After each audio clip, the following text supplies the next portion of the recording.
Sugar patients chapati రోటీ కాకుండా సంతృప్తిగా rice కూడా తినవచ్చు.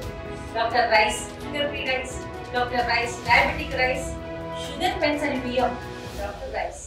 ఈరోజు ముఖ్యంగా ఈ సమావేశాన్ని ఏర్పాటు చేయడానికి కారణం, ఈరోజు మన జిల్లాకి చెందిన సర్వేపల్లి శాసనసభ్యులు, అదేవిధంగా జిల్లా అధ్యక్షులు, అదేవిధంగా మాజీ మంత్రివర్యులు కాకాని గోవర్ధన్ అన్న మీద అక్రమ కేసులు పెట్టి గత ఒక నెల పైగా ఈరోజు నెల్లూరు జైలులో నిర్బంధించి ఉండటం అందరికీ తెలిసిందే. వారిని పరామర్శించేదానికి మా గౌరవ మాజీ ముఖ్యమంత్రి వర్యులు, పార్టీ అధ్యక్షుడు జగన్మోహన్ రెడ్డి గారు వస్తున్నారు అంటే ఎందుకో తెలుగుదేశం పార్టీకి, తెలుగుదేశం నాయకుడికి, మన ఆంధ్రప్రదేశ్కి సంబంధించిన ముఖ్యమంత్రికి, ఉప ముఖ్యమంత్రికి, అదేవిధంగా లోకేష్ బాబుకి అందరికీ కూడా వణుకు. ఎందుకంటే ఈరోజు ప్రజల్లో ఒక సంవత్సరంలోనే ఎంతో వ్యతిరేకత కూడబెట్టుకొని 164 సీట్లు తెచ్చుకున్న కూటమి ఈరోజు జగన్మోహన్ రెడ్డి గారిని ఇప్పుడు ఒక సంవత్సరంలోనే ఈరోజు ప్రజలు ఇస్తున్న ఆదరణ చూసి ఎందుకు భయపడిపోతున్నారో మాకు కూడా అర్థం కావడం లేదు. ఇప్పుడేం ఎలక్షన్స్ ఏం లేవు, ఇంకా 4 సంవత్సరాలు వారు ప్రజాపాలన బ్రహ్మాండంగా చేయొచ్చు, మంచి పేరు తెచ్చుకోవచ్చు.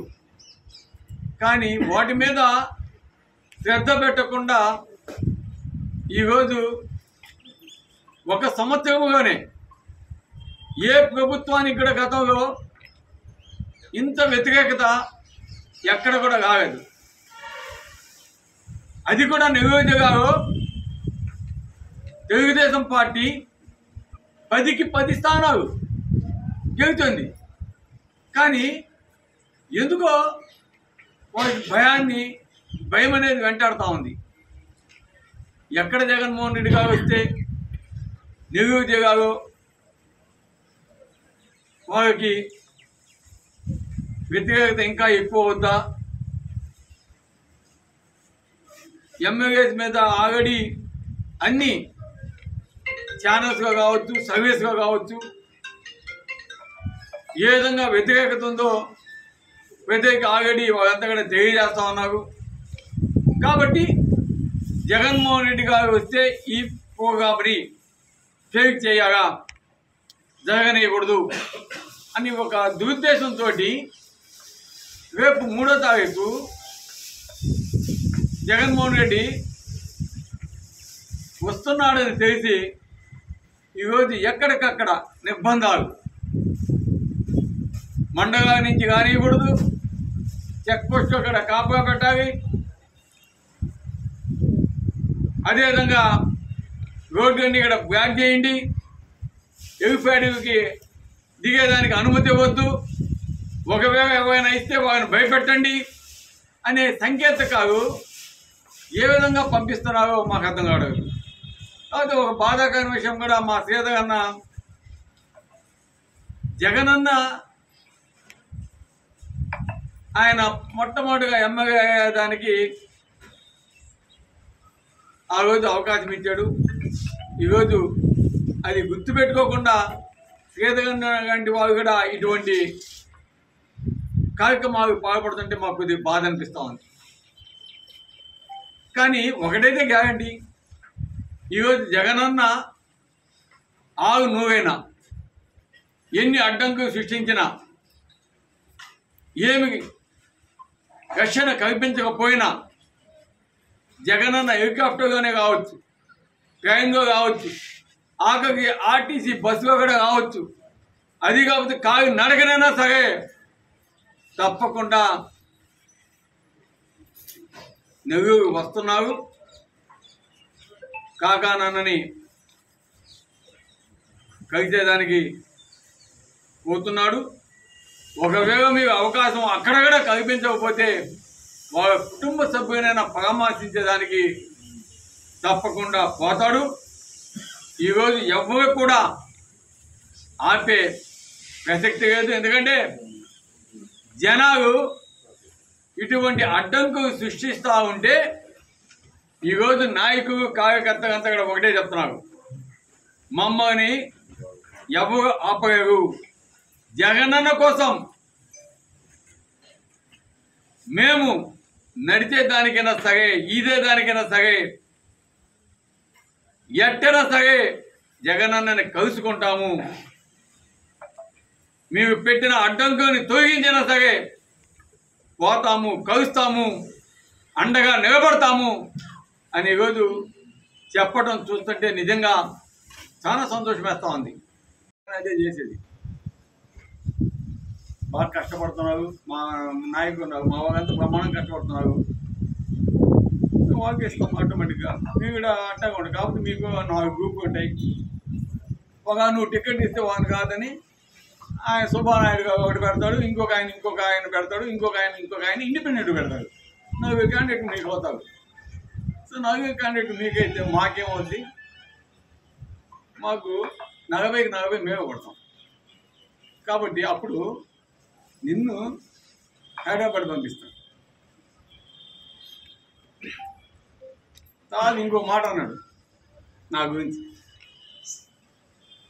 బెంగు కాకుండా ఇంకో మాట కూడా అన్నాడు. ఇప్పుడు జనాలందరికీ కూడా ఈ 10 నెలల్లో, ఈ సంవత్సర కాలంలో చాలా క్లియర్గా అర్థమైంది. గెలవక ముందు ఏ విధంగా ఎమ్మెల్యే గారు ఉన్నారు, గెలిచిన తర్వాత ఏ విధంగా ఎమ్మెల్యే గారు మాట్లాడుతున్నారు అని. ఈరోజు పాత నాయకులు ఎవరు కూడా ఆడ కనిపించలేదు. తెలుగుదేశంకి సంబంధించి జెండా బట్టి మోసిన నాయకులు ఎవరు కూడా ఆడ కనిపించలేదు. నేను చెప్పే ఇంక్లూడింగ్ ఎమ్మెల్యే మావాడేనని చెప్పాను, అది క్లియర్. అట్లాగే ఏదైనా పని ఉండిపోతే మీకు ఏడేం పని, పోయి పెద్ద కాడ ఉండండి అది ఇది అని చెప్తున్నాడు. ఓకే, ఏదైనా పని ఉంటేనే ఎమ్మెల్యే కాడ పోతావు, ఫ్రీగా మాట్లాడతావు, అది ఇది. మొన్నటిదాకా ఎవరైనా సరే మా ఇంటికి వస్తే హ్యాపీగా వస్తావు, మాట్లాడతావు, సమస్య చెప్పుకుంటూ పోతా ఉంటావు. కానీ నాకేంటంటే ఒక డౌట్ వస్తుంది, 7 గంటలకి ఇంటికాడకి ఎవడు కాకూడదు, ఇంకా వెళ్ళిపోండి మా ఇంటికి కాపకండి. ఆ తర్వాత ఏందుగా 7 గంటలకి కావద్దు అంటున్నాడు అని తర్వాత నేను ఆగా చేస్తే 7 తర్వాత మటుకు ఆయన ఏకాంతంగా కూర్చొని మందు కొడతా, ఆయనకి అది పడంది, అది చుక్క పడంది కాబోలేదు. 7 గంటలకి ఆ మందు కొడితే కానీ ఆయనకి ఎనర్జీ కాదు. కాబట్టి ఆ పని ఆయనకు ఉంది కాబట్టి, అలవాటు ఆయనకు ఉంది కాబట్టి ఈరోజు 7 గంటలకు మా ఇంటికాడ ఏం పని, వెళ్ళిపోండి మీరు అని కసుకుంటున్నాడని జనాలంతా చెప్తున్నారు. కాబట్టి ఏదైనా మాట్లాడేటప్పుడు మేము కూడా ఇట్లా మాట్లాడగలం ఆయన ఎమ్మెల్యే గారు, కృష్ణారెడ్డి గారు. కాబట్టి మాట్లాడేటప్పుడు కొద్దిగా అహంకారం అనేది తగ్గించుకుంటే మంచిది. అహంకారంతో ఉన్నామంటే సంకనాగిపోతావు. కాబట్టి నేను ఇప్పటికన్నా చెప్పేది, కావలి ప్రయోజనాలని కాపు కాస్తానన్నావు, నువ్వు ఏం చేసేది అంతా నేనైతే ఇప్పుడు మాట్లాడను, అవసరం ఇచ్చినప్పుడు మాట్లాడతాను చెప్పుకున్నాం మొన్న ప్రెస్ మీట్లో కూడా. అవి తర్వాత మాట్లాడుకోవచ్చు. ఇప్పటికన్నా నేను చెప్పేది నీకు సజెషన్ ఒకటే, మీరు కావలి నియోజకవర్గ అభివృద్ధికి ఏం చేస్తారు, ఏం చేయబోతున్నారు చెప్పి అవి చేయండి. చాలా సంతోషం. నీ అభివృద్ధికి ఎక్కడ కూడా మేము అడ్డుపట్టడం లేదు. ఎందుకంటే నువ్వు పంపించేదానికంటే నేను ఆల్రెడీ బెంగళూరుగా ఉంటున్నాను. ఎందుకంటే ఎక్కడుంటే నీకు ఇబ్బంది, మాకు అప్పుడే మీరు ప్రజలు అవకాశం ఇచ్చారు కాబట్టి 5 సంవత్సరాలు బాగా చేయమని చేస్తాం. బాగా చేస్తే నా అవసరం కూడా ఉండదు వచ్చే పని. నువ్వు కానీ ఇట్లాగే ఉన్నావు అనుకో, నేనే వచ్చేడా ప్రజల తరపున పోరాడాల్సి వస్తుంది తప్పకుండా. కాబట్టి నువ్వు ఏదైతే చెప్పావో, ముఖ్యంగా తుమ్మలపండ ప్రాంతంలో ఉన్న భూమికి వాల్యూ ఆ రోజు మేము 30 లక్షల దాకా ఇప్పిస్తామంటే 50 ఇప్పిస్తానన్నావు. అది చెయ్యి. ఈరోజు ఎవరో వచ్చి రామచంద్రయ్య ఒక ఆయన వచ్చేసి నిన్న దన్నా గిన్న అంతా చేశాడా, మత్స్యకారులకు 50 లక్షలు అది ఇదని చెప్పాడు. అట్టగా మన తుమ్మలపండలో కూడా తుమ్మలపేట చెన్నై భాగం ఆ ప్రాంతాల్లో ఆనమూడి సభా భాగం ఆ ప్రాంతాల్లో రైతాంగానికి నువ్వు చెప్పిన విధంగా, నేను చెప్పిన విధంగా కాదు, నువ్వు చెప్పిన విధంగా 50 లక్షలు ఇప్పించేదానికి నువ్వు ఇచ్చేయి, మెచ్చుకుంటాడు. అట్లాగే నువ్వు చెప్పిన తుమ్మలపేట రోడ్డు ఆ బ్రిడ్జెస్ రోడ్డు కంప్లీట్ చేయి, చాలా మెచ్చుకుంటాడు. ఇంకా కరువలమ్మ బ్రిడ్జి నువ్వు అండర్ పాస్ చేపిస్తావు, ఆ బ్రిడ్జి కంప్లీట్ చేస్తావు, నీ హామీ చెప్పి బ్రహ్మాండంగా మెచ్చుకుంటావు.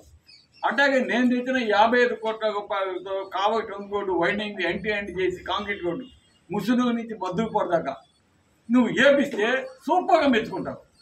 ఇట్లాంటి చేయకుండా మా నాయకుల మీద కేసులు, మా సోషల్ మీడియా మీద కేసు, మా వివేకుల మీద కేసులు, నా మీద కేసులు నువ్వు పెడితే రేపు మేము అధికారంలోకి వస్తే మా దాటికి నువ్వు తట్టుకోగలవా? కృష్ణారెడ్డి గారు ఒకసారి ఆలోచించండి. కాబట్టి ఇవన్నీ మాని మీరు ఇప్పటికైనా అభివృద్ధి మీద కాన్సన్ట్రేషన్ చేసి అవినీతికి తావు లేకుండా అక్రమమైనవి అన్నీ ఆపేసి మీరు కావలికి కాపు కాస్త సేవ చేయండి. నేను చాలా హ్యాపీగా ఫీల్ అవుతాను. ఇండియా పాకిస్తాన్ తాజా అప్డేట్స్ కోసం డౌన్లోడ్ చేసుకోండి RTV లైవ్ యాప్.